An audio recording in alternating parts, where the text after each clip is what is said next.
ಅಷ್ಟೇ ಹಾಕಿದಾಳ್ಸಿದ್ವಿ ಈ ಸತಿ ಎಲ್ಲ ಕಡಿಮೆ ಇದ್ರು ಲಾಸ್ಟ್ ಟೈಮ್ ಏನೇನೋ ಹುಡಿ ಹುಡಿ ಏನೇನೋ ಹಾಕಿದ್ರು ಮೋಸ್ಟ್ಲಿ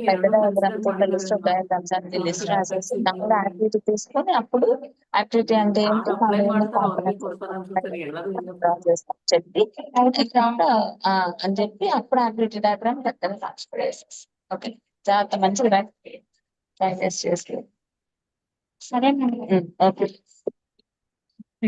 కొలంబో శ్రీలంక ಹೋಗ್ಬೇಕೀಗ absence in the ceremony ఎంతమంది తీసుకున్నారో నాకు తెలియదు ఎంతమంది తీసుకుంటున్నారో నాకు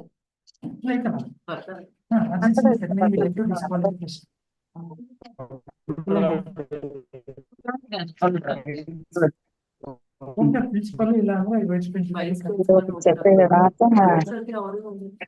ಬಟ್ ಈ ಸಲ ನೋಡ್ಬೇಕು ಅದೇ ಅವರು ಇಲ್ಲ ಅವರು ಹೋಗ್ತಾರೆ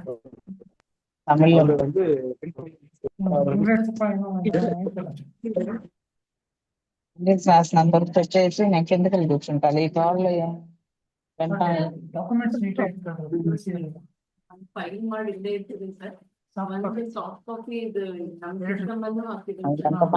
ಸಿಸ್ಟಮ್ చాలా కాలం చూడు ఈ పిల్ల ఈ పిల్లే ఏదన్నా పోయిందా శాంతి ಇವ್ರು ಸಂಧ್ಯಾ ಕರೆದು ಹೇಳಿದ್ರಲ್ಲ పిలిచేమ్మా పిలిచి డీటెయిల్స్ ఆయన తీసుకున్న నెంబర్ అవన్నీ రాయి అదే అవి పక్కన పెట్టేసి సైన్ ఆದ್ಮೇಲೆ అశ్వ సంగతి ఏంట్రా మర్చిపోయా వచ్చిందా అన్న వాళ్ళు ఏమి ఇన్ఫార్మ్ చేయలేదేంటి మరి ಫಸ್ಟ್ ಟೈಮ್ ಕಾರ್ಡ್ಸ್ ಕೊಟ್ಟಿದ್ರಂತೆ ಆಮೇಲೆ ಅದು ಮಾಧುರ್ಯದು ಒಂದು ಬಂದಿತ್ತಲ್ಲ out going best student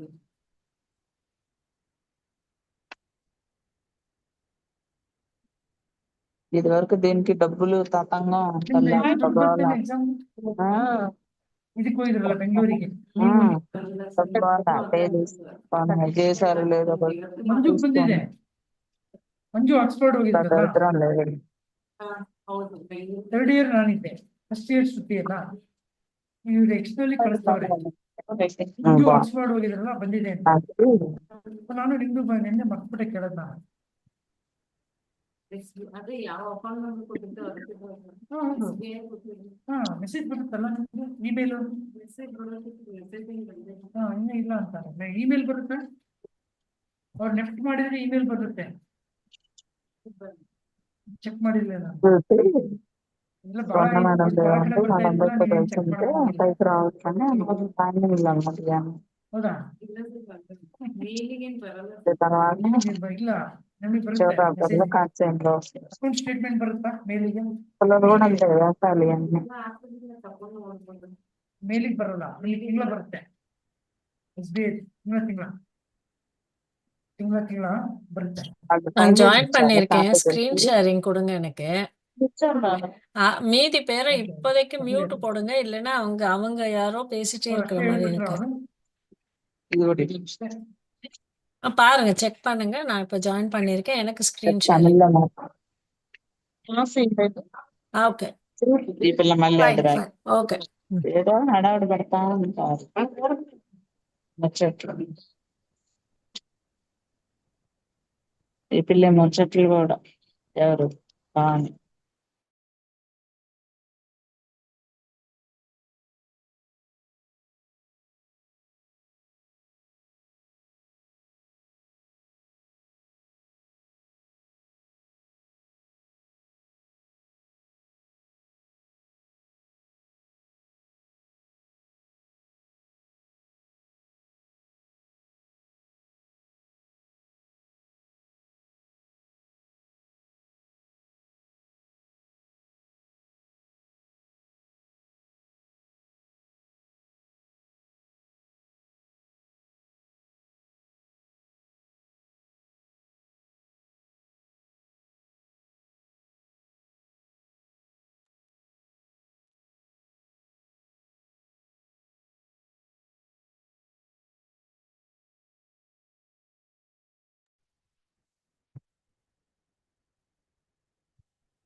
Good morning, all. This is Sandhya from ISD Academy India Private Limited. It gives me enormous pleasure to welcome you all here on behalf of ISD India Private Limited and PS Quality Certifications Private Limited.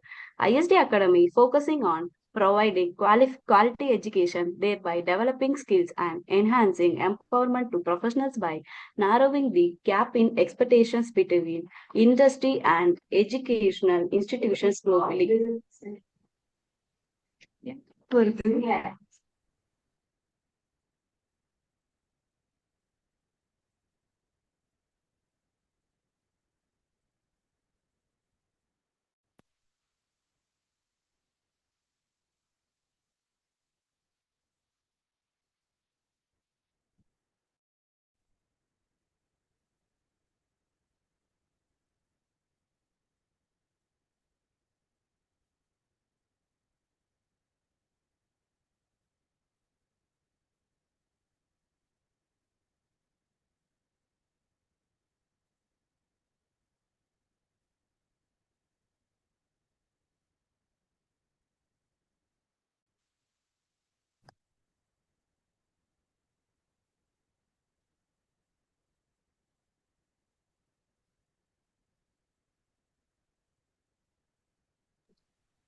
Now, ISD Academy is an established professional research and development institution well supported by highly qualified, devoted, and experienced professionals focusing toward quality.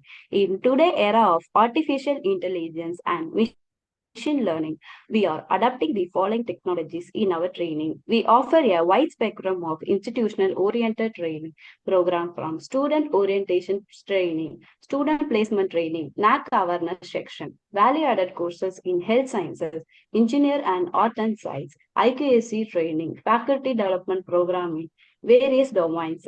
The mission of ISD Academy is to serve the people of South Asia in creating, communicating, preserving, and applying knowledge, art, and academic values, and in development leaders and citizens who will challenge the present and enrich the future of our country. Vision of ISD Academy to be the most globally recognized technical academy in South Asia. We strive to produce highly employable graduates through our dedicated staff who shall set global standard, making our students technically superior. Our aim is to provide top quality training to your staff, teaching skills that can be transferred realistic to the workplace. For today's webinar on strategic to implement NAAC new binary system. We are extremely privileged to have with us today Dr. B. Purna, an inspiring academic with wealth of knowledge and experience. Dr. B. Purna is postgraduate from prestigious National Institute of Technology, Tiruchi, holds a doctor in computer science. With an impressive 35 years of academic experience, Dr. B. Purna has dedicated her career to shaping the minds of students and contributing to the academic community. She has authored 2 books and published 40 papers in both national and international journals, showcase her depth, exercise, and passion for research. Starting her journey as lecturer, Dr. B. Purna moved on to become the controller of examinations in a deemed university and ultimately retired as principal of Art and Science College in Chennai. Her guidance has invaluable to students, having successfully supervised 6 PhD scholars at Mother Teresa University and Bardea University. Dr. B. Purna strongly believes digitization is to key progress of any organization and actively promoting the vision throughout her career. In addition to her academic contribution, Dr. B. Purna has served as NAAC officer for past 8 years and has been part of team visit for dozen college. Presently, she is focusing on sharing her extensive academic and knowledge experience to help young teachers and institutions. Right. We are incredibly fortunate to have Dr. B. Purna with us today, and we look forward to hearing her insight. Ma'am, you can take over the section, ma'am. Thank you, Ma. Good morning, all. Are you able to hear me? Hello? Hello? Are you are able to hear me? Yes, ma'am. Okay.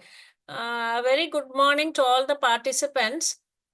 I would want the participants, just a request. I'm not asking you to mute, but to reduce the external noise, because if you mute, you will not be able to respond to me.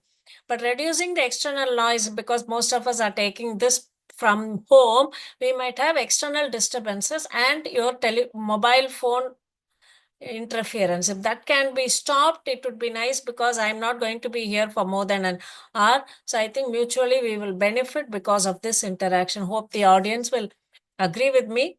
And given the introduction, right now I'm working as I wouldn't say I'm working as, I'm trying to contribute whatever I have learned in this 35 years, and what we learned at the beginning 30 years back was more valuable than what teachers learn when they join colleges or higher educational institution now. So there is a lot of difference in the learning that we had. And the other qualification, if I say, is I am a NAAC assessor and have visited about a dozen colleges for their accreditation, which has given us a lot of insight into the concerns of the teachers there. It is just not the process which is the accreditation, but also the sufficient feedback from the teachers who are actually involved in the accreditation has given us a lot of insight in addressing such audiences, which is exactly what I'm going to share with you now. We have been talking, or we have been into accreditation for quite some years now.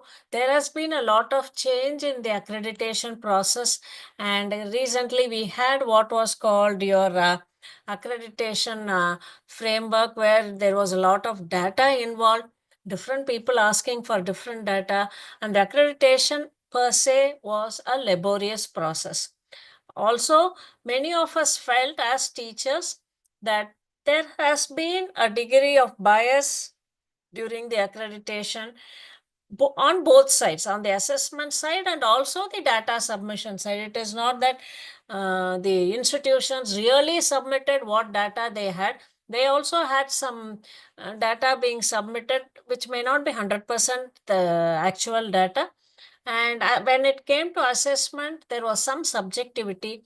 So there was a need for the framework to change. Hence, the new binary accreditation framework has been introduced. But we also know, as people in this higher education for so many years, that this particular framework, we will also be able to invent some small gaps, and we will try to use that to the advantage of the institution. So how is it 100% going to be very effective is a question that can be answered only after the implementation and comes and institutions start submitting their data. So right now, are you able to see the screen that I have shared? Strategy to implement NAAC new binary system of accreditation. Is the screen visible? Yes, ma'am. அது எனக்கு answer வரணும். ஏன்னா first slide வந்ததுன்னா I'll be able to manage. So Yes, this ma'am. is Thank you, ma'am. தெரியுது. So I'm just going to the screen sharing mode, and I've just shared a screen where I will quickly talk about a few of my understanding about what is your new binary system of accreditation and how a higher educational institution can work towards implementing or submitting themselves for this new accreditation. Now, first looking at the higher education, now the higher education, we call it as a higher education landscape because a lot of things have changed. Earlier, higher education was different. Then we had the industry, we had the society, and each one of them doing something independently, and there was no connectivity. I wouldn't say no connectivity, there was less collaboration, and hence the final result was not as expected. Now, the total globe itself or the world is trying to focus on higher education, and higher education being the central point of the industry and the society. So higher education is central to economic and social prosperity, and it is no longer the industry asking you something. They are asking the colleges, what do you have to give me? Because we have always been hearing our students are not employable. This is something that we have been hearing for the last at least 30, 40 years. So what does this employability mean? Are we not educating them? Are the teachers not giving them what is required? All these things come into question. And when education started, societal importance was not given that much importance. That maybe because people were already having some value and they had society as the main concern. But over a period of time, every domain, including education, has moved from having a societal consciousness towards making a lot of money. So now this societal consciousness is to be forcefully implemented at the education level. Therefore, there is good quality education and we are able to do groundbreaking research. The research that the teachers are doing now is not groundbreaking. It is just an extension of the PG that each one of us have already done. So it's only a degree. So now we are looking at reimagining the education itself. So when we talk about reimagining education, that is where the national education policy came, because the main objective of bringing in the national education policy is to the country trying to compete at the global level. That's a main objective in my understanding. Whatever I'm saying is in my understanding.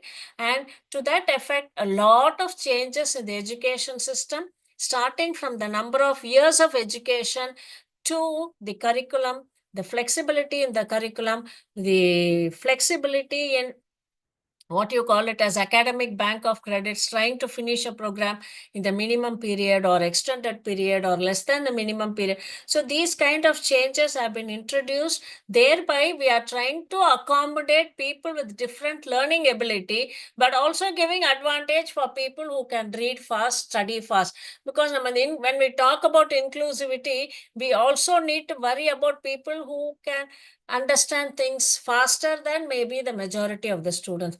So all these things have been explained in the national education policy. So now there comes a need where the assessment process also should be able to incorporate all the NEP is going to say. So when I looked at this new binary accreditation system, it was more similar to the capability maturity model. This is my line. I'm drawing similarity between the capability maturity model and the binary accreditation. When capability maturity model basically has got something to do with the software process. So maybe me being a computer person, I thought this immediately struck me. This is something similar to the capability maturity model. What is this capability maturity model?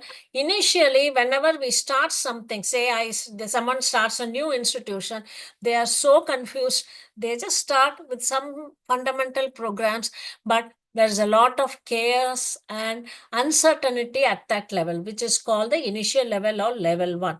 Then they move from the level 1 to level 2, where there is a little process that is being defined, but nothing is documented. A process is being defined. Then they move on to the third level where the processes are being standardized.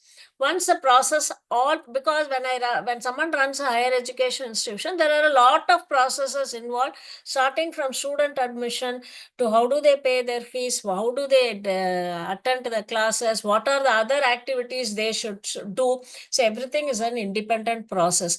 So you need to standardize the process, monitor the process, control the process, and then the last level is a continuous improvement. So now this is how a higher educational institution grows from year 0. Say all these levels are attainable maybe in 10 years.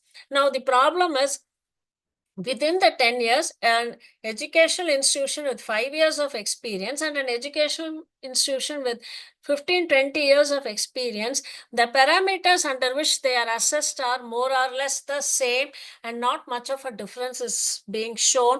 This is one major concern of every institution. Now, this is also being addressed in the new binary accreditation. So, what is happening is, you imagine every every one of you will imagine your higher education institution will be in any one of the 5 stages that is shown on the screen now.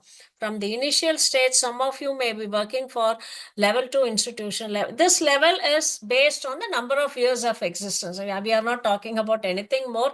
When it comes to number of years of existence, is there a process defined? Is it standardized? Is it manageable? Is it controlled?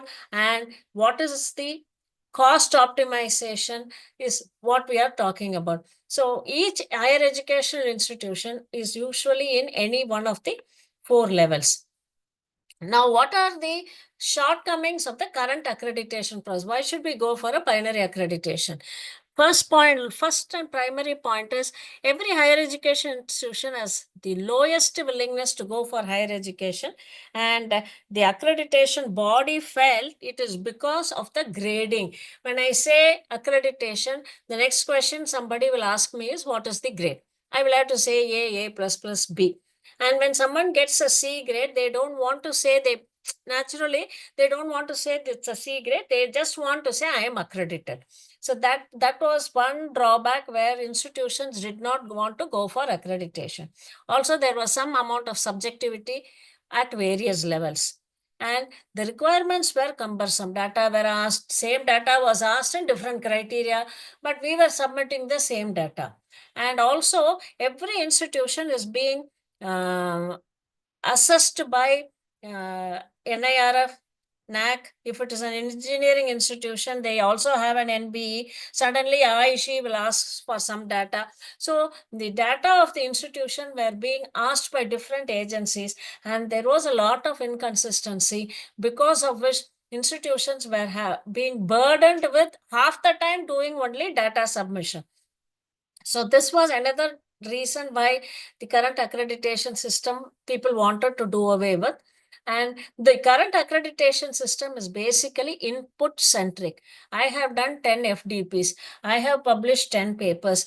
My admission is 100%. But what is the process and how effective it is to the society and the industry outside? Nobody is talking about, not to that extent. So this input-centric approach again is not serving the purpose. Also, the lack of differentiation, which is different colleges. For example, a rural college will have different requirements. Or rural college, you can't go and sit and say, come, let's go and do research at the beginning itself. So this kind of differentiation is not being considered by the accreditation process, and they were looking at one size fits all kind of an approach. So this is also one of the shortcoming. And there was a law. This was basically a time consuming process. So what is the binary system is? The binary system is to encourage institutions for accreditation, simplify the process, ensure that you just meet the basic quality standards, which means at the end of the binary accreditation process, you either are accredited or you are not accredited. There is no grade given. This approach is beneficial as new developing institutions can actually start submitting themselves for accreditation. See, the main difference here is the process is simple. Only minimum quality standards are to be submitted, met with. So which means every higher educational institution will either be accredited or not accredited. So now what happens here, this accredited or not accredited status enables participation of smaller or resource constrained institutions. You understand what we say about resource constraint? Many philanthropists in rural area would like to start institutions just to cater to the requirement of the children around their area. Now, their focus is initially to bring the students into the institution, help them get a degree. So their constraint, they will have resource constraint, and their vision, mission, their goal, everything will be different. So this particular binary accreditation is supposed to be encouraging inclusivity. Now, what happens? Okay, I am accredited, I am not accredited. Let us assume an institution is accredited. Can they stop there? No. Then here comes the next level. So currently the binary accreditation is done in 2 phases. Phase 1, where you are having a decision to whether an institution is accredited or not accredited. Phase 2, where it is called a maturity based level of accreditation. Any institution will be given levels of level 1, level 2 up to level 5. So when I'm basically accredited, I can move to level 5 only in phases, unlike the current accreditation when many of us get A++ in the first accreditation itself. I hope you understand the difference. Nowadays, an institution gets an A++ in the first accreditation, and suddenly in the second accreditation, they get a B, and suddenly in the third cycle, they get again a A+. This is not a consistent continuous improvement or consistent performance of the higher education institution. So this particular new methodology is talking about an institution being accredited or not accredited. Then you need to keep submitting data to reach each level. You cannot become an institution of global excellence unless you reach level 1, 2, 3, 4, and 5. This means it is graded. This again, there is a level, but this has nothing to do with comparison. It is each institution improving upon its previous performance. Now, what are the transformative reforms? Why this is going to be better? This has been designed with NEP in mind.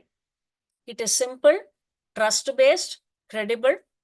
It is a technology-driven, which means henceforth every higher educational institution should have an academic data management system. Everything should be digitalized. Nowadays, when we go for assessment, we see people are doing it in packets. The finance part of it will be done in Tally. Secondly, the student admission will be some module. So fees payment will be a separate module. But people normally miss out on the learning management system. Now, this can no longer be possible. Every higher educational institution should have total 100% digitalization of the input, process, and output. When I say input, process, and output, it is not just enough to capture the data and say, yes, I have the data of all the students, but I should also be able to give how many of them are having this, how many of them are having first rank, how many of them are having marks like this, what is the economic background of the student. This is the process and the output that I expect from it. So it has to be a complete system. A lot of stakeholder validation will be part of this transformation. Very important for higher education institution, the introduction of One Nation, One Data platform, where I have just listed a few of the agencies who take data from the institution. Here afterwards, we need to submit data only to this One Nation, One Data platform. The other agencies will have to take their data from this ONOD platform, and we don't have to submit data separately for the agencies. And the new binary accreditation is emphasizing on outcome-based education, and it is supposed to have a reduced accreditation cycle, which means you don't have to get every 5 years, every 7 years. There has to be an improvement of every 1 year. So can we move on to the structure of the new binary accreditation, the format of it?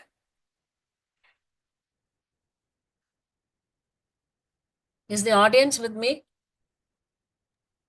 Yes, ma'am. I just want some confirmation as to whether I'm making sense to the audience. I can't. Yes, ma'am.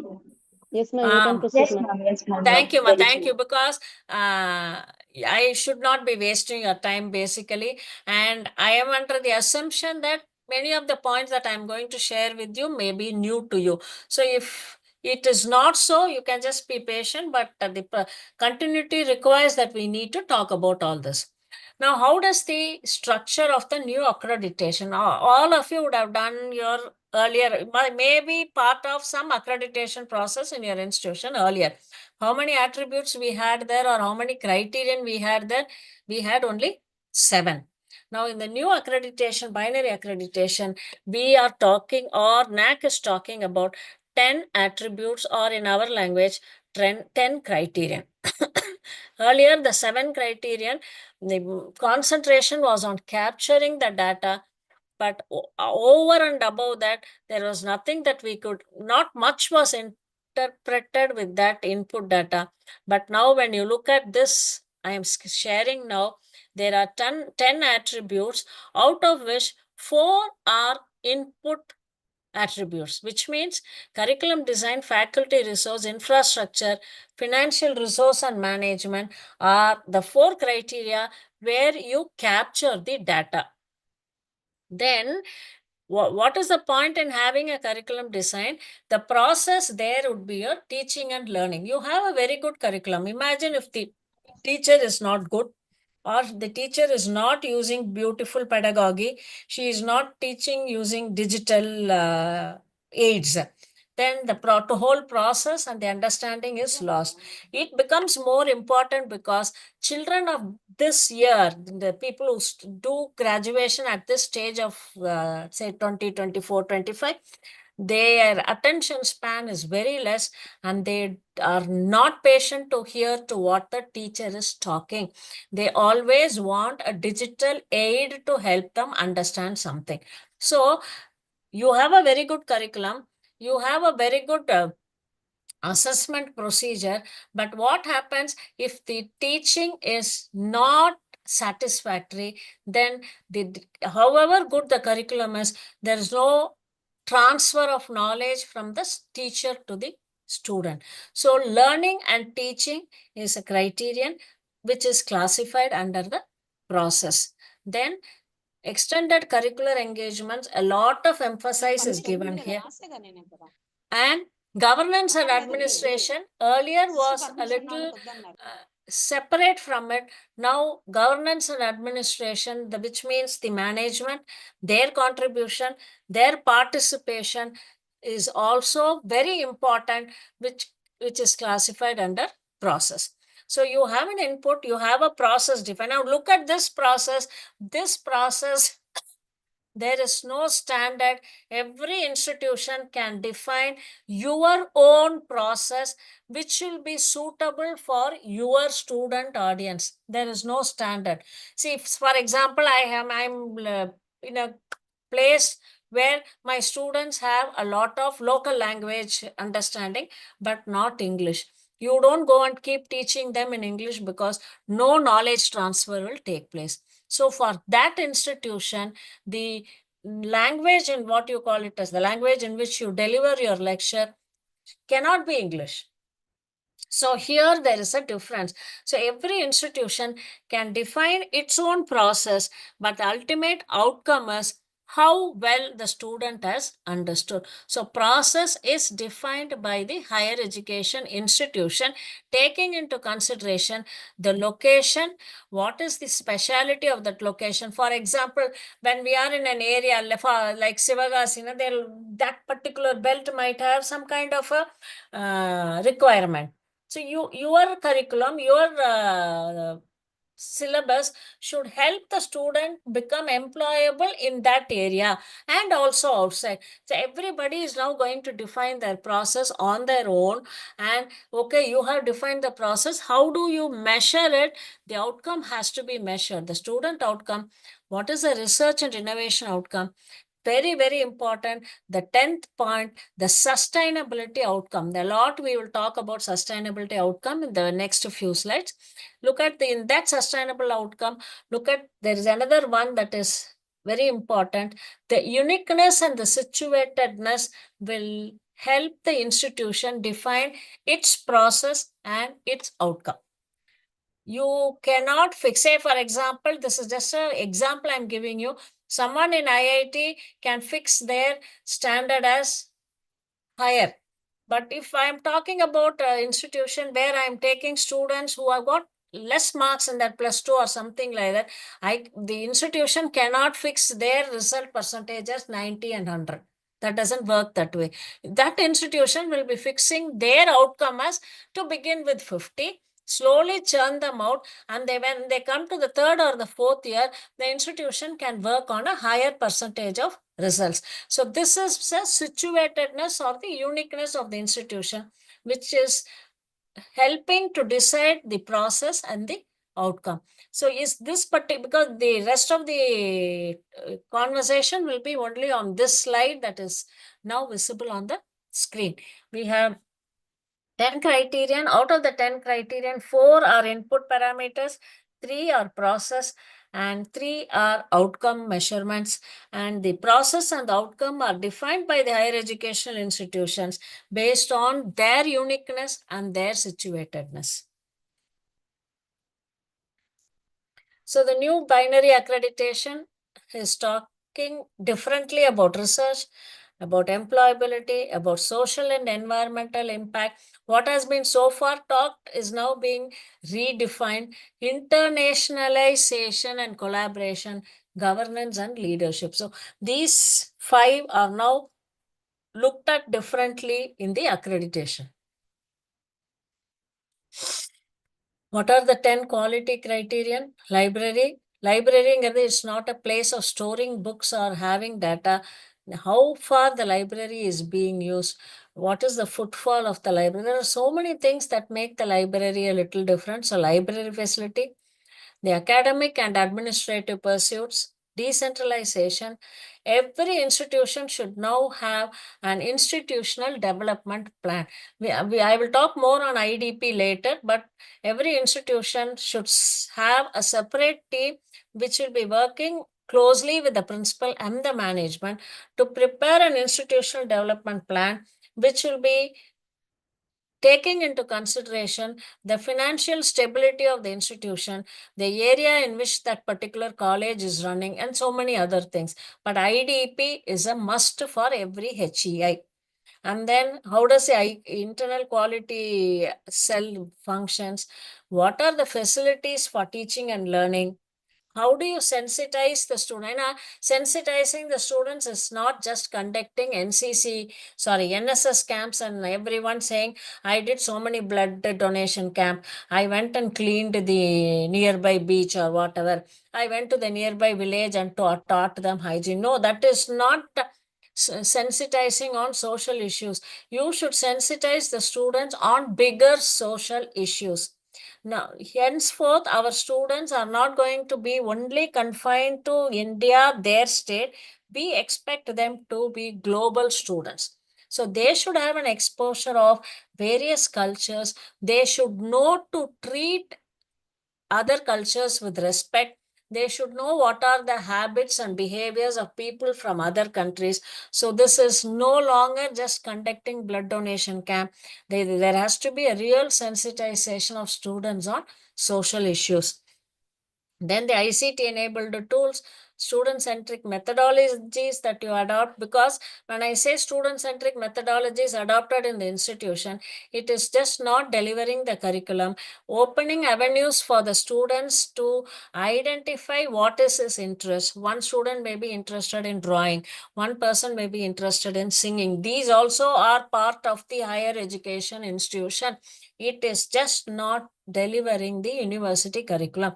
If a student is interested in sports, facility should be provided to the student to practice the sport of his interest.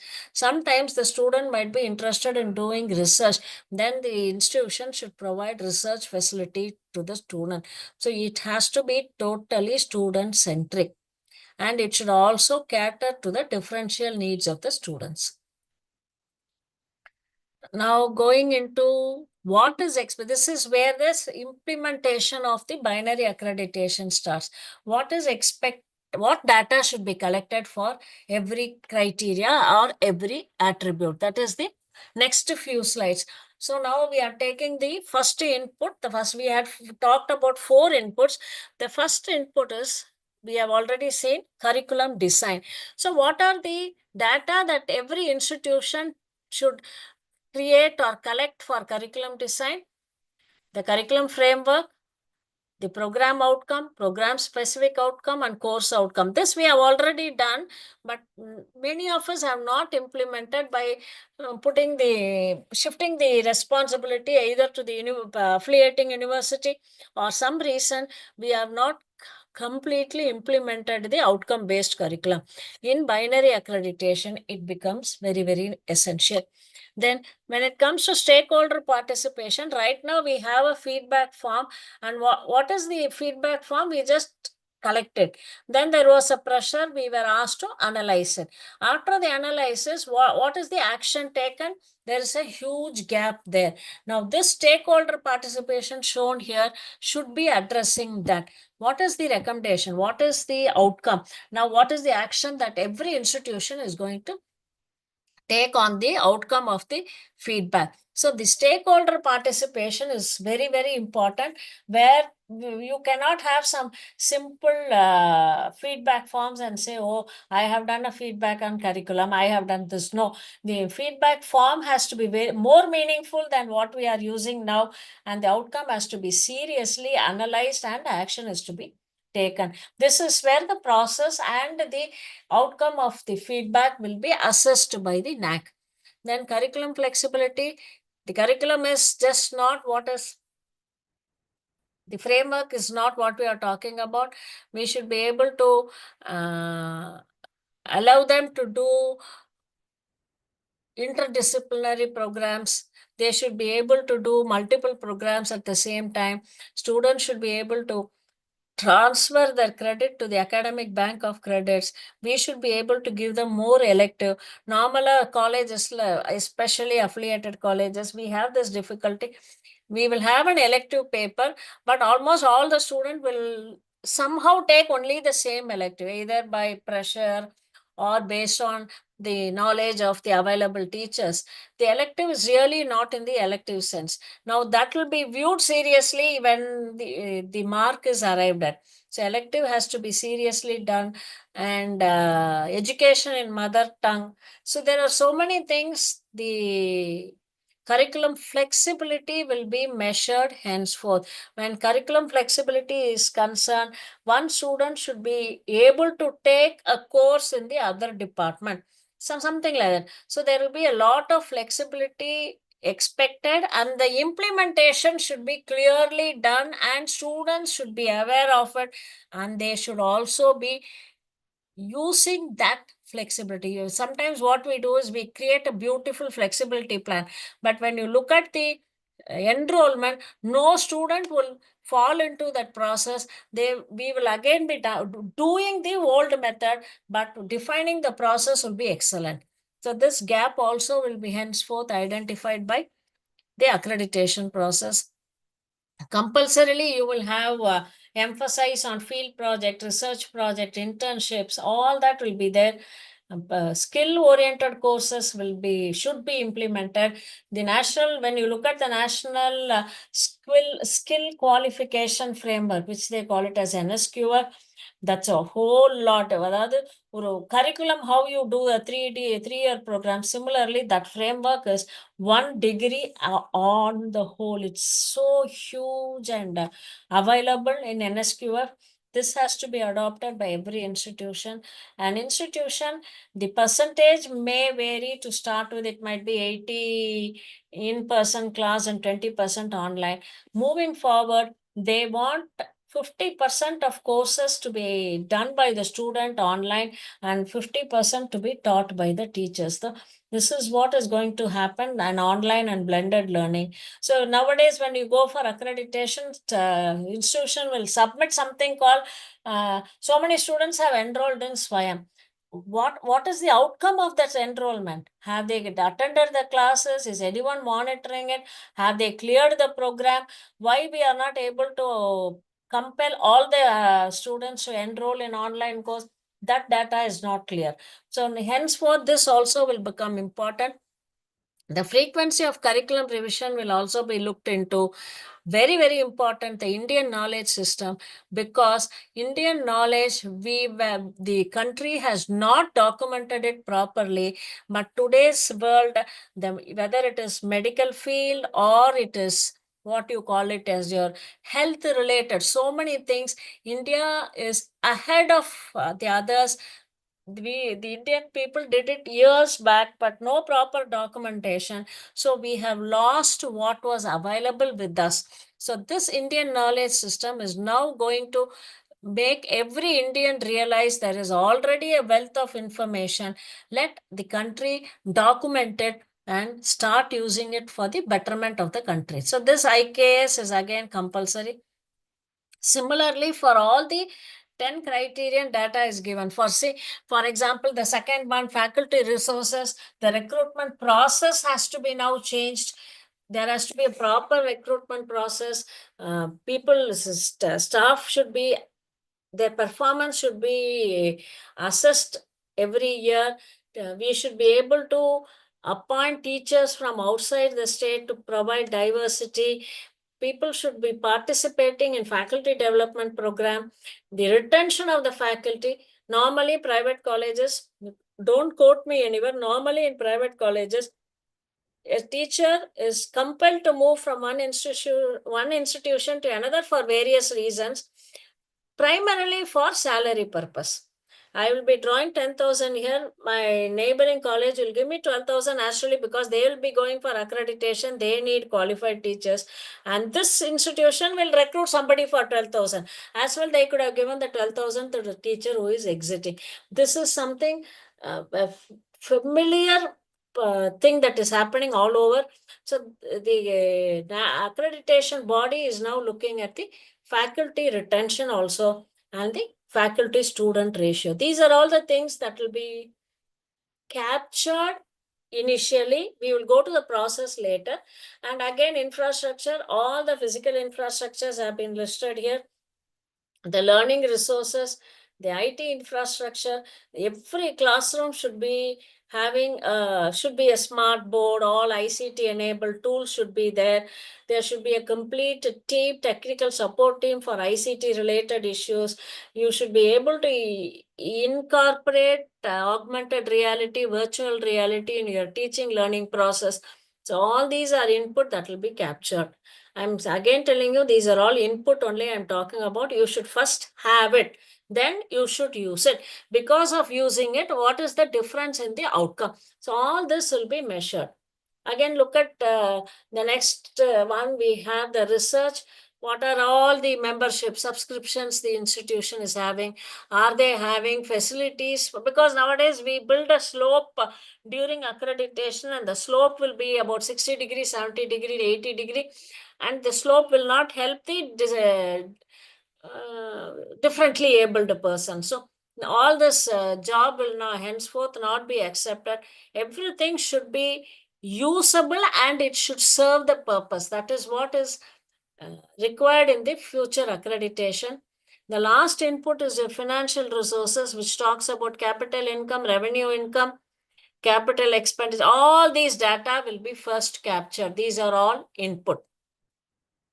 The next one is, what is the process? So teaching learning, initially you will have to talk a lot about what are the pedagogical approaches, what is the method of teaching you will use, it lecture based or group teaching, individual learning, inquiry based learning. There are so many things. A teacher should be able to handle at least 4-5 of it in every subject she is teaching, depending on the subject. And percentage of students undertaking internship and field project. Again, where are they doing the internship and field project? It cannot be with the companies that the institution owns. The higher education institution themselves will have a number of companies. And they will show these students did their project there. Did they really do? We do not know. What is the learning of the student? Nobody knows. They will be absent for the college for 5 days, and then suddenly the people will get a certificate, internship done. All this will be monitored. With who are you doing the internship? What is the form that you are using for assessing the learning? So you send someone for the internship. What is the purpose? So have they gained that knowledge? How do you grade them? How do you assess them? All this will come under process. Assessment is important. Henceforth, a 3-hour exam alone will not be accepted as process of assessment.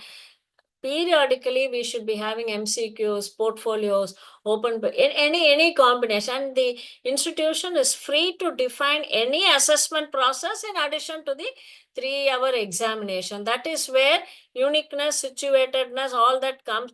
The institution can define assessment process. Institution can define pedagogical process. And the academic redressal, grievance redressal also should be properly done by the institution. This is the process that the institution has to define.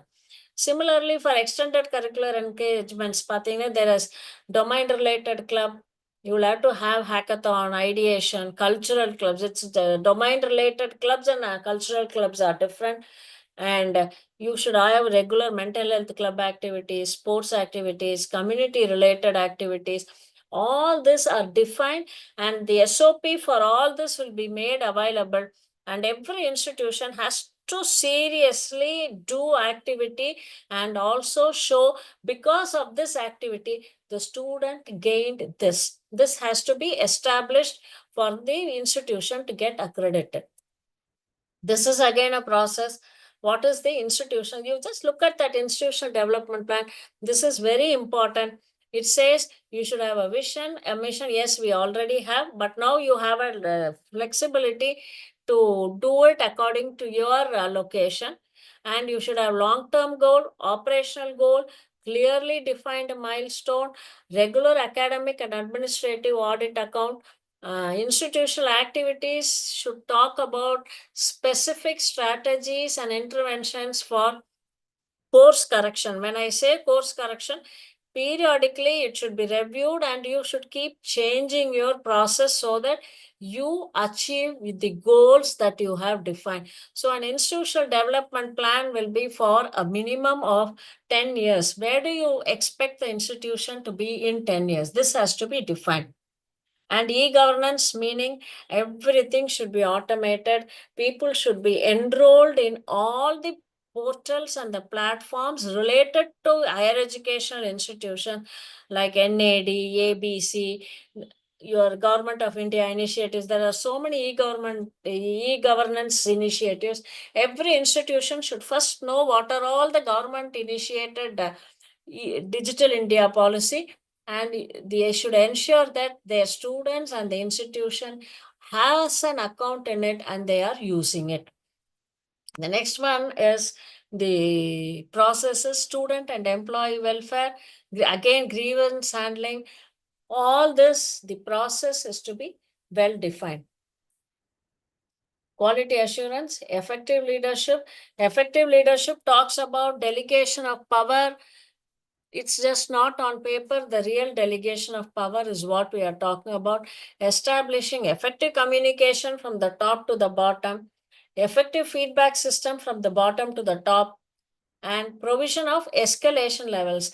Normally nowadays what happens is only the principal will know, and she or he also will have limited access to the management. But henceforth, unless the management also fully participates with the higher education institution, it is very difficult to move from level 1 to level 5. Maybe the institution will get accredited, but moving from level 1 to level 5, huge effort from the lowest in the sense in that hierarchy of employees. From the bottom to the top, there has to be connectivity, there has to be communication, there has to be participation, there has to be contribution. Only then your binary accreditation, we will be able to move from level 1 to level 5. So this is about the process. What is the process? The process can be defined by the institution. Now, the third one here is the outcome. The outcome is, first one is the student outcome, where we talk about the outcome in terms of what is the percentage of students employed, what is the median salary, what are the companies. See, I cannot again do an employee. We have a understanding with 1 or 2 companies and you keep showing offer letters from that company. No, it has to be how many companies you have brought into the campus. In how many such companies the student has taken an employment. So more the companies, better the marks that we will get. Then academic progression is how many of these, many of the institutions that we visit don't even have data. And when they don't have data, they say the students have got married. This is a standard answer they give. This is not going to be accepted anymore. Yes, a percentage of them do it. Let us not worry about it. But what is the placement? What is the academic progression? Even if they are self-employed, you should have data. And that company's performance also will be viewed by the accreditation. So which means the outcome is being measured. Then what are the awards and prizes? More so, what is the enrollment ratio? Enrollment ratio is, I will have 60 seats sanctioned and year on year, I'll be able to admit only 30 students. That's a poor performance. I should be able to do 100% admission. This is again very, very important. When enrollment is being considered, graduation rate also is very important. Out of the 60 students have taken admission in the first year, how many of them are graduating in the final year, which is now in the new system 4 years. So how many of them are graduating? Percentage of students completing the program in the stipulated time against the enrollment. This is again a very, very measurable student outcome. And what is the student alumni learning experience? That's generally a little subjective and based on some survey. In fact, institutions should also have a facility to do alumni placement. When a student goes out of the institution without a job, the institution should also have a process where they will still have alumni enrolled, and wherever possible, they should be able to place their alumni also. So this is with regard to student outcome. How will the research outcome be measured? Number of amount is externally funded research project. It is not funding done by the management. It is not internal funding. External funding will be measured. This can be, people will say this is something that we are submitting now. That is input. Now the actual, what exactly is the project? What is the stage in which the project is? What is the outcome of project? Is this project giving a breakthrough research? Is it helping the society? All this will be done in the new binary accreditation system. And is this project being funded by government, non-government, industry, corporates, international bodies? All this will be measured. Then when it comes to research publications, only those done through a particular, right now it is Scopus, Web of Science, UGC Care and all that, but UGC Care is now disappearing. So time and again, a list of publications that will stand valid will be released, and the institutions publications in those will be considered. So this will be a little tough. And research quality, what is the average H index, how much of your papers have been cited, all this will be seriously viewed. The most important part, I will come in the next slide. Then what about the IPR? What kind of a research collaboration you have? It could be interdisciplinary research or community research, or it could be research with outside Indian faculty. So many things are there that also will have marks. And how many of your students or number of startups, non-students incubated through your TBI. So it is not your own students. It can also be startups incubated through. So that's a separate process. It is not. Nowadays, we show my student has become an entrepreneur. That is different. That is shown already in the student outcome. If you would have noticed, in the student outcome, how many of your students are entrepreneurs? That question is asked. This is number of startups incubated through your TBI. This is not your students. So this also will be a measure.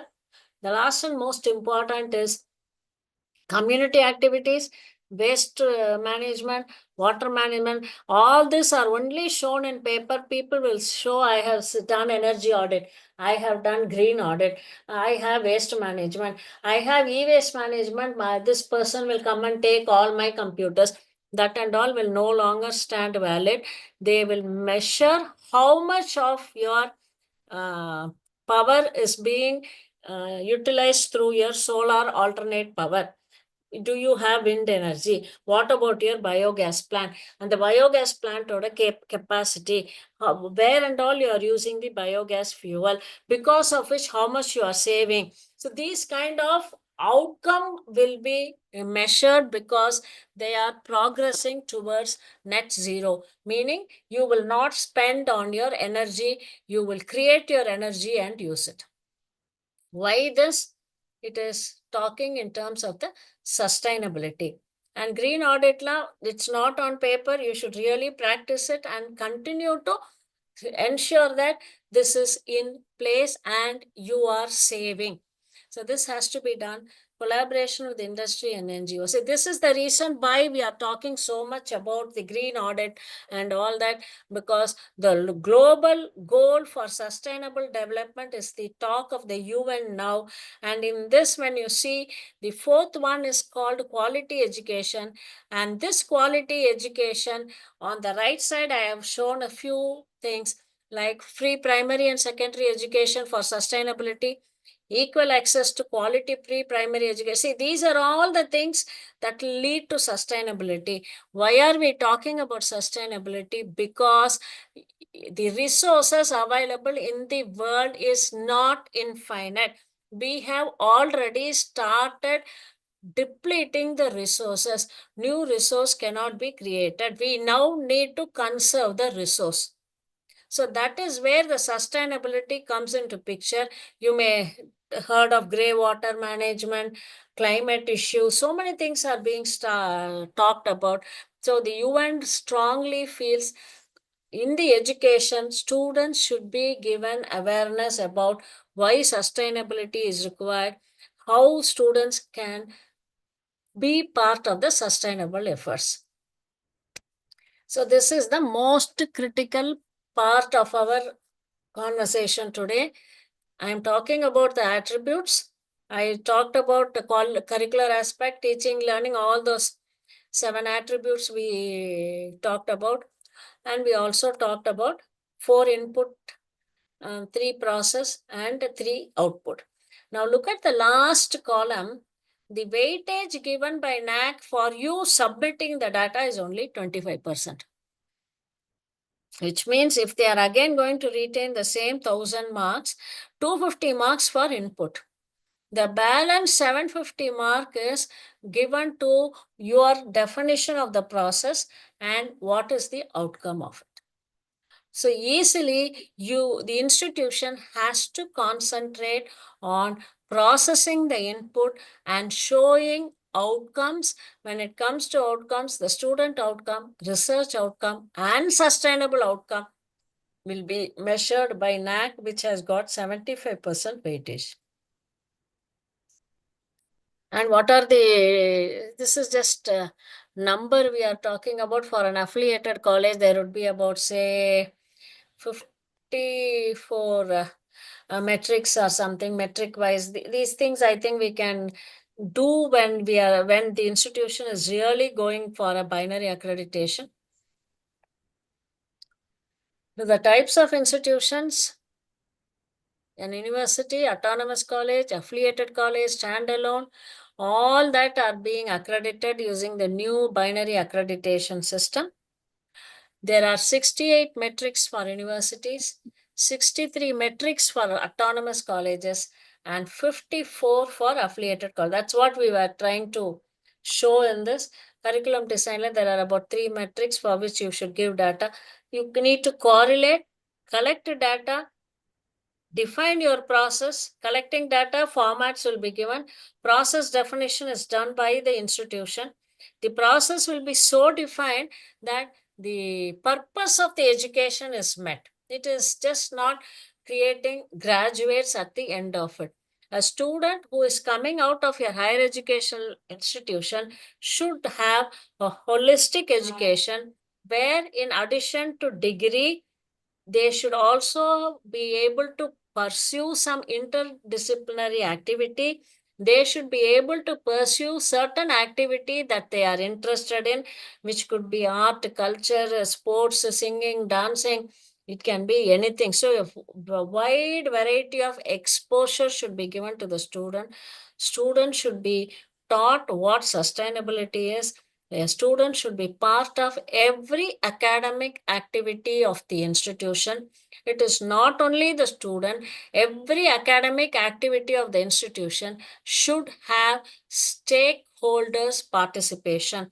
When I say stakeholders, the student is a stakeholder, teacher is a stakeholder, alumni, employer, the society, the country, everyone is the stakeholder of the higher education institution. So it is just not enough if you have collected the inputs. You need to define your process. The process is to be defined in such a way that all these things are answered and you are able to produce a very good student with social consciousness and global presence. Our student should not be created for simply going back and sitting in his house. See, he may not go abroad. That is not we are talking about. But there should be a total awareness of every individual on the global scenario and also on the sustainable resources. This is what is expected because this is what NEP is also saying.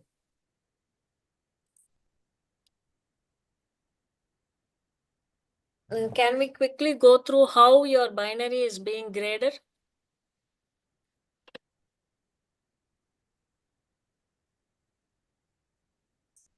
Your binary accreditation, earlier we had the eligibility was at least 2 batch of students should have been graduated. Now the eligibility is at least 1 batch of student graduated. Earlier, if the institution is in existence for, I think it is 6 years, you are eligible for accreditation. Now the institution has to be in existence for 4 years, whichever is earlier. Earlier we had 7 grades, A++, A+, all that. Now we have only 2 accredited, provisionally accredited for a period of 1 year or not accredited. Look at this. This is what is the reason for continuous improvement. Earlier, Patnath, we were accredited for 5 years. So what the institution normally does is they will sit for 4 years. And most of the institution, I'm not saying all the institutions. After the 4th year, they will start looking here and there for the data for the 4 years. Then NAAC will release a benchmark. If they will say FDP, minimum 10, then they would realize they have not done 10. Then what do? They create records saying they have done FDP here, there, and they start creating documentation. So the institution may not have done anything. On documentation, there will be something like they have done it. But since they have really not done it, the process will not be there and the effect will not be there on the outcome, which is the student outcome. So now the expectation is you can't do all that. Your accreditation there would be minimum valid for 5 years, whether it is a or a plus or a C or a C plus, you will be accredited for 5 years with a low grade or high grade.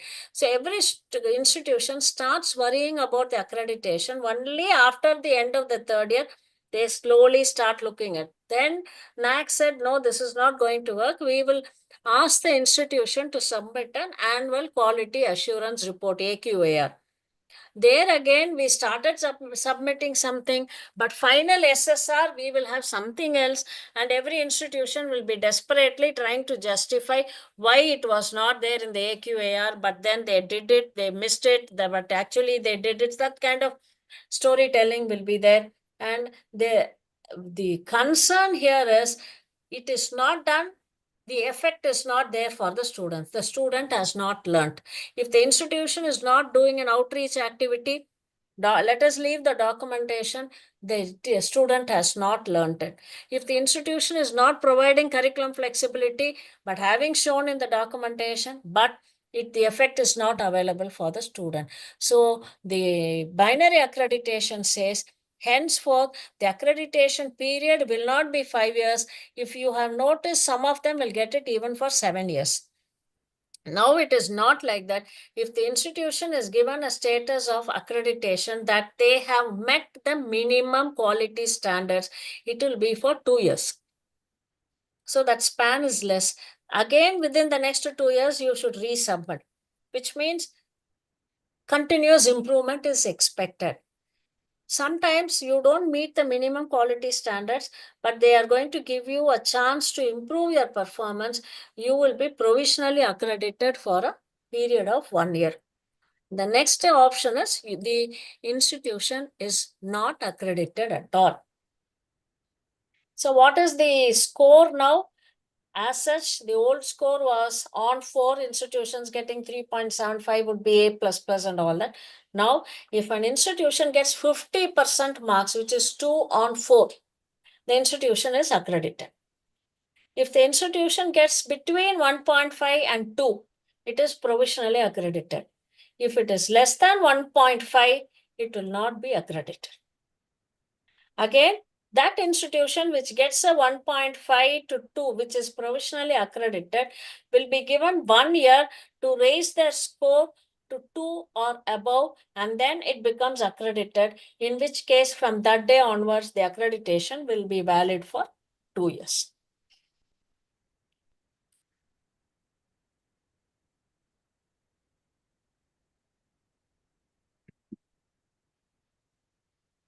So what are the key factors of the binary accreditation? The main advantage is the one nation, one data platform, which is a huge reform. All institution, all participant will accept. This is expected to relieve the institution of repeatedly submitting the data. Two, whenever we submit the data, we submit data a little differently for different agencies. For NAAC, in some format. NIRF, some other format. And the best thing there is, there will be an institution which is having, say, a C grade in NAAC, but in NIRF ranking, it will be above the A++. Sometimes you will have institutions that will have poor NIRF ranking, but the NAAC grading will be A++, B++. So this kind of assessment variation between various agencies also is likely to be removed, because when you submit the data in one platform, it is expected to ensure integrity and transparency in handling the institution data. Also, the new platform shall capture superset of data. That is, you submit the data, it is up to the approval, accreditation, or ranking agency to convert that data into a form that is required for them to arrive at some conclusion. So, institution need not keep submitting the data to different agencies. In addition, this will also improve the stakeholder validation, and there will be some trust, and because there is only one data you have submitted. So there has to be a trust and data driven with minimal visit to an institution for verification. There is the peer team visit or people visiting the institution that will be brought down considerably, and a lot of decision will be data driven. It is expected that only because of people contribution, there is some deviation in the result. That a complete data driven is going to be better is the expectation. But if the institution submits the wrong data, there will be a heavy penalty on the institution, which is yet to be spelled by NAAC. There will be a heavy penalty. And in addition, there will be provision for customized ranking based on stakeholders such as industry. All these people will assess the institution. Say, for example, the data is there and there is a company, big company, they will have their own software to take the data from this platform and arriving at some that quality on the information on the institution. So everyone will use the same data to arrive at the different ranking. So this is what is expected of the one data, one nation, one data platform. This will also help to overcome the one size fit all way of accreditation. And the metrics for both binary and maturity-based accreditation will focus on process, outcome, and the impact across different attributes. Where it will not be input-centric, it will also be based on the outcome and the impact. What is the impact of this institution on the society around it? That will be measured. So all this will come under your activities that you do for the people around. And the new process shall consider the heterogeneity of the HEI in the country, and one size fit all model is no longer there. Special focus on rural and remote location institution. So here the NAAC is going to have the concept of mentoring and hand holding. So institutions will be helped to improve on its previous performance. So the conclusion is we are reimagining an education where a framework which is simplified for first-time applicants. It is also introducing features enhancing the quality of education. It is aligning with NEP. It also retains some elements of the existing framework. It is not saying the existing framework is wrong, because when you say all the 7 criterion of the existing framework is here in this also. So it is retaining some elements of the existing framework also. As institutions prepare for this new model, they must focus on data integrity and compliance, and a complete digital data of the institution is mandatory. So this is how a binary accreditation is expected to perform. And I am prepared to take a few questions if you have.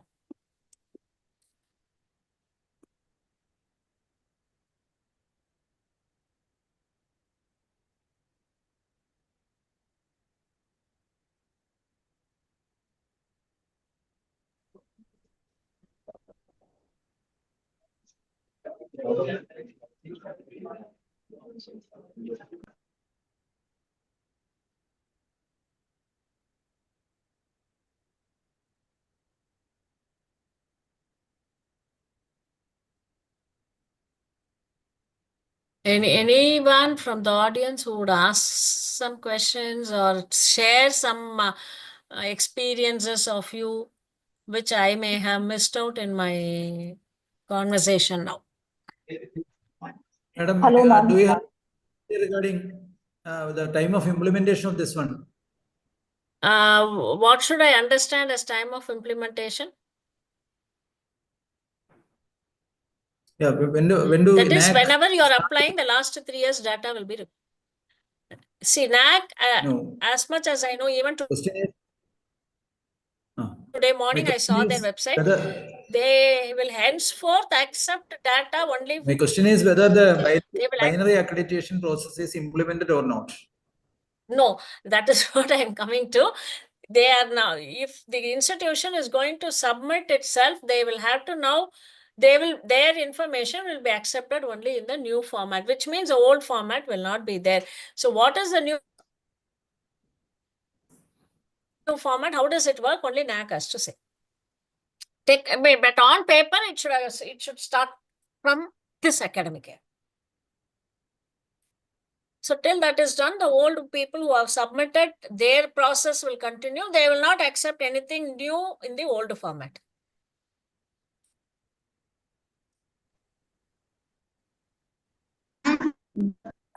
Hello, ma'am. Yes.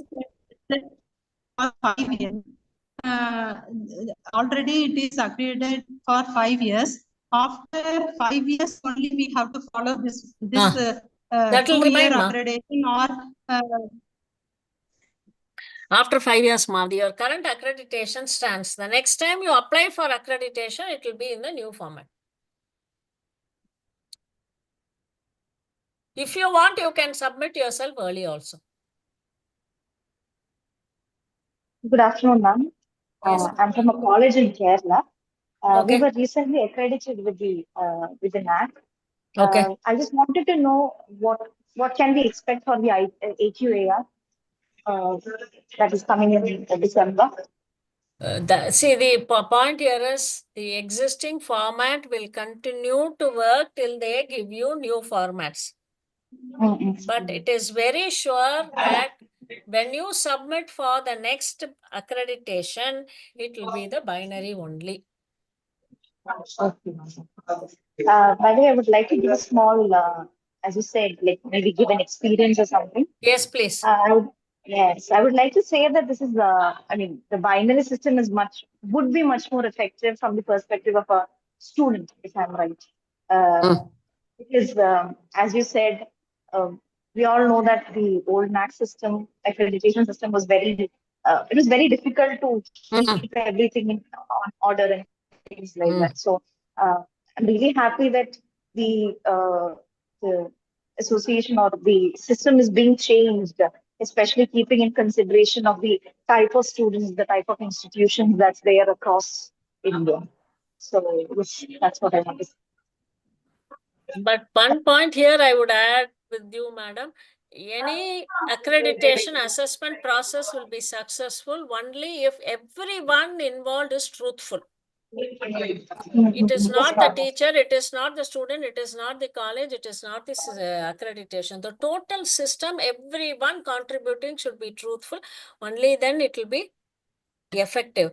But if we start looking at gaps in this process also, then again, after a few years, there will be another framework. This is what I am experiencing because this is the fourth framework that I am working with.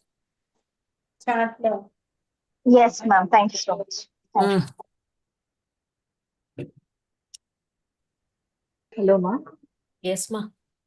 Yes. Ma'am, I'm Professor Bhavya from Dayanasagar College of Engineering. Ma'am, you mentioned regarding the levels of accreditation in the beginning. So will that be reflected in the accreditation scorecard which is going to be given at the end, ma'am? Yes, ma. That is, if the first time you submit yourself, it will be giving you as accredited or not accredited, in which the level will be mentioned. Existing or the new institutions will naturally fall under level 1. But as and when you see, that is where there is more to come from NAAC. What is the difference between level 1 and level 2? What are all the additional information or performance expected?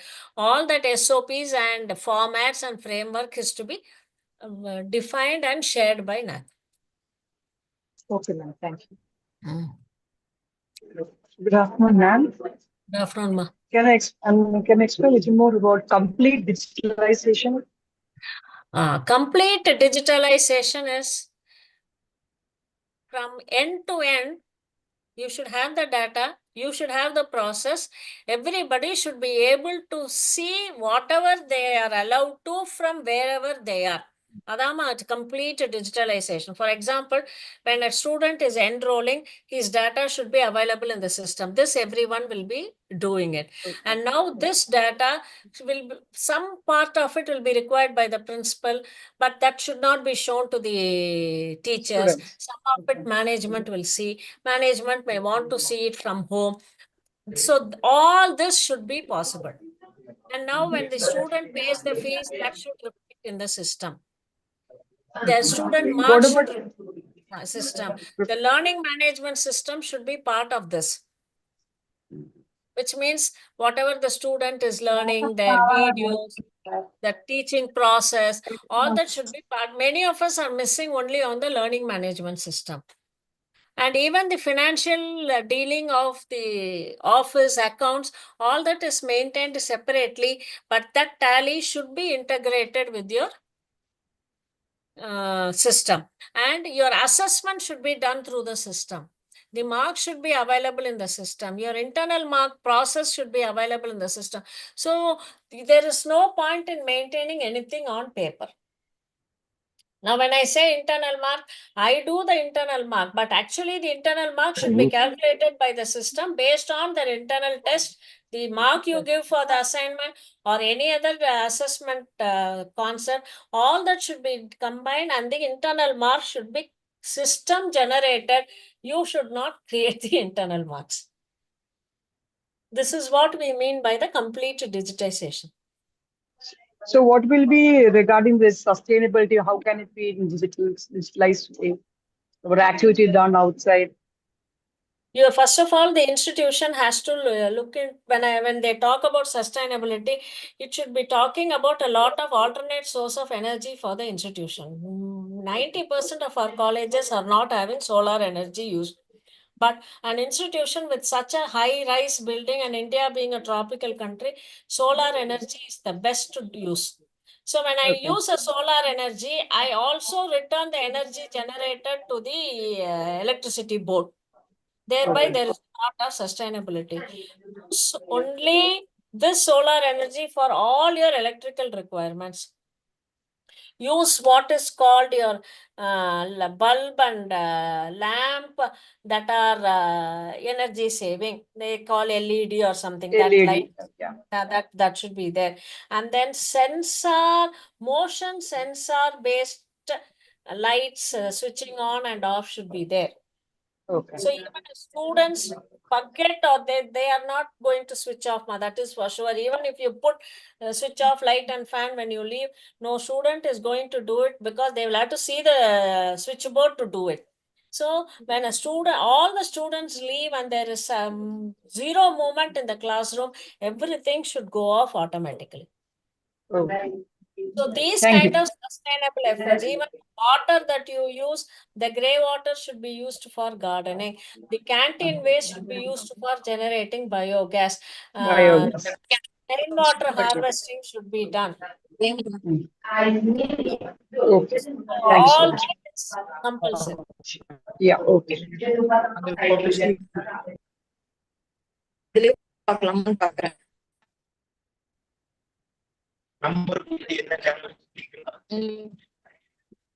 Anything else, Ma? Because otherwise we can request ISD. Madam, Yes, sir. Yes, sir. Madam, we would like to go for NAAC assessment under binary system next year, academic year. Shall we consider the previous academic years into the information of previous academic year into consideration? Yes, sir. When binary accreditation is you submit data, they will ask data of the last 3 years. Right. Okay, madam. Thank you.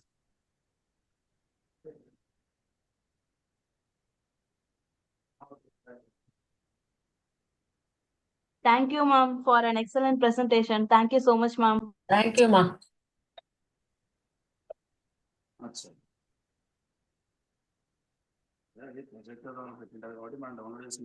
Chart లోకి వెళ్ళి ఇంకా reference కోసం చూసుకోవడానికి